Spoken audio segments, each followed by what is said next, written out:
Gua nggak mau set ekspektasi tinggi buat HP ini, apalagi buat sebuah HP foldable. Dan ternyata gua bisa dapat experience yang positif.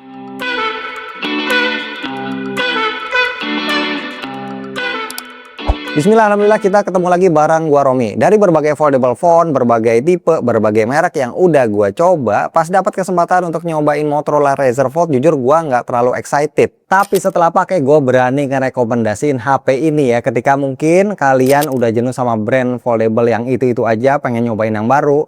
Yang ini layak banget buat dilirik. Magnet positif yang bikin naksir, pertama itu ada di user interface-nya. Yang belum pernah coba, kalian boleh deh wishlist nih Moto UI. Ini user interface yang paling close dengan Android Vanilla, tapi dengan penambahan banyak kustomisasi dan fitur menarik. Update OS-nya juga dapat sampai 7 tahun. Icon-iconnya, fontnya ini cakep. Beberapa aplikasi bawaannya dia pakai punya Google ya, kayak Google Photos, Calendar, Clock gitu ya. Bloatware-nya ada nggak? Ada buat ngejar TKDN, ada yang bisa langsung di uninstall, ada yang cuma bisa di disable aja.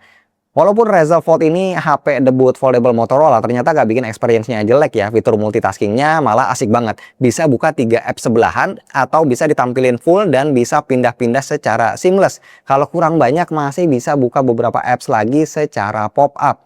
Experience yang kayak gini ini ya harusnya udah jadi standar HP foldable zaman now. Bikin layar dalamnya yang gede itu jadi kepake secara optimal. Terus kalau mau pakai dibolak-balik juga bisa ya. Dia bisa mode laptop kayak gini atau mode tenda seperti ini juga bisa. Beberapa apps yang suka bermasalah sama rasio layar jumbo ala tablet mostly aman ya, kayak Instagram atau TikTok misalnya, ini works perfecto dan tetap ada opsi buat tampil natif, full ataupun cuman setengah. Terus kalau lagi asik buka satu apps, pengen buka apps lain tapi nggak mau full, ini bisa aktifin sidebar buat narik apps lagi. Ini pokoknya cakep lah, gampang pakainya. Dan sebenarnya ada satu benefit lain dari HP Motorola ya, kalau kita connect ke layar eksternal itu bisa dapat PC-like experience pakai fitur Smart Connect.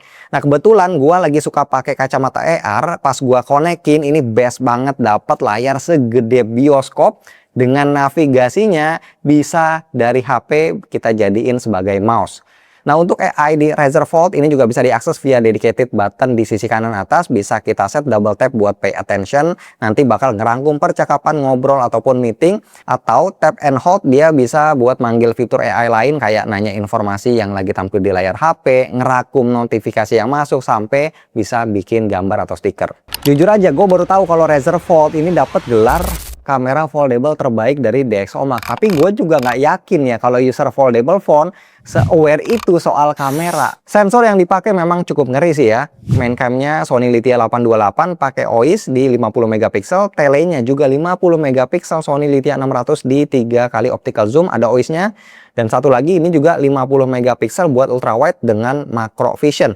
Dan untuk kamera depannya dia punya 32 megapiksel. Untuk foto hasilnya cenderung tajam ya detailnya. Karakter warnanya lebih ke vivid dan pekat. Post processingnya cukup berasa. Bisa dilihat ketika motret wajah. Terus hasilnya kita zoom. Nah ini kelihatan agak soft. Kayak ada efek beauty tapi masih dalam tahap yang wajar. Motret antar lensa warnanya termasuk konsisten. Kalau ketemu dynamic range, uniknya ini kadang lensa yang ultra wide-nya dia bisa dapat highlight dan shadow yang lebih ngangkat ketimbang main kameranya. Dan untuk lensa telenya ini juga cukup powerful ya. Di zoom hybrid 10 kali juga masih asik ya. Misal kita mau motret menu makanan dari jauh ya. Dan buat galeri fotonya by default dia pakai Google Photos, include dengan fitur AI kayak AI Enhance, Portrait Light, dan juga pastinya ada Magic Eraser. Oke, perekaman kamera utama 4K 60 nih. Nah, gua switch ke 0,5, 1 kali, 2 kali, 3 kali, 6 kali, 0,5 lagi. Oh.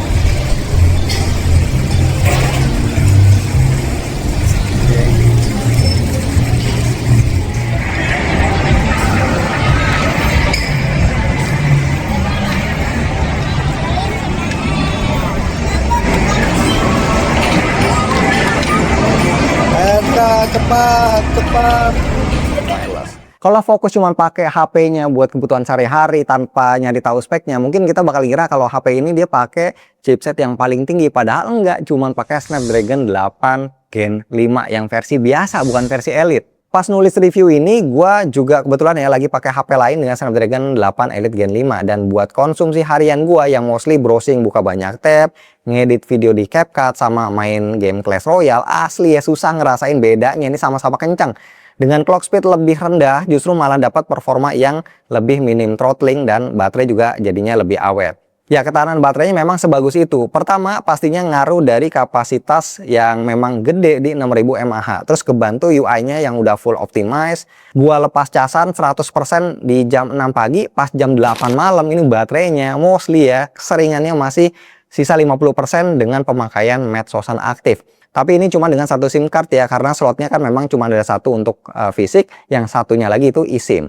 Ngecasnya juga effortless di 80 watt kalau pakai kabel atau 50 watt wireless. Dan sama kayak chipsetnya yang pakai versi basic, kapasitas RAM dan storage-nya juga sebenarnya standar aja ya, masing-masing di 12 dan 256 GB. Sejauh ini yang dijual di sini cuma ada satu opsi aja, belum ada varian 512 GB.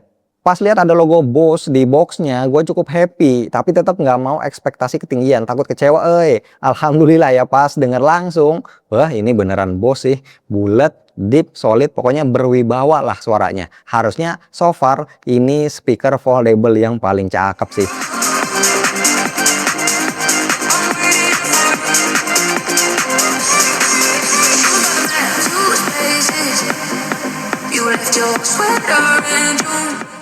Untuk layarnya luar dalam udah pakai LTPO OLED yang luar 6,6 inci 165 Hz, pakai model curve yang udah mulai jarang dipakai di flagship lain.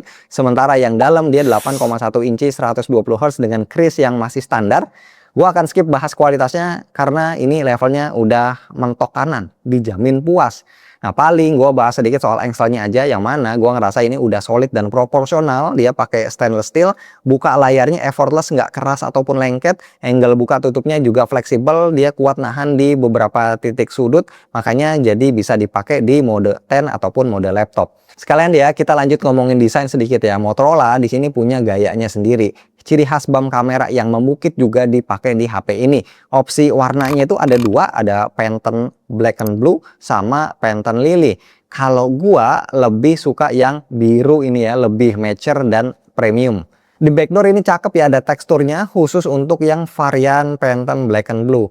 Buat basah-basahan juga aman karena ada sertifikasi IP46, 48, 49. Dan secara ukuran ini sebenarnya bukan yang paling tipis di kelasnya, tapi masih aman lah. Secara di kondisi ketutup ini tebalnya masih under 1 cm.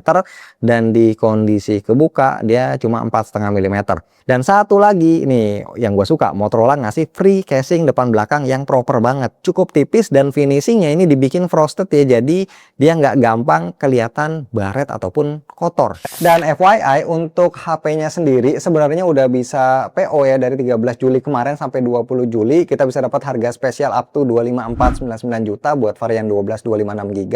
Plus bisa dapetin gratis buds dan watch Motorola dengan total benefitnya sampai 10,7 juta. Oke, jadi dengan kemunculan tiba-tiba si Motorola Razr Fold ini bisa bikin pasar foldable resmi semakin hidup lagi. Ini bisa jadi opsi yang sangat rekomen. Kameranya bisa bersaing di kelas foldable, terus layar dan speakernya juara, baterainya banyak, dan UI-nya ini bikin susah move on.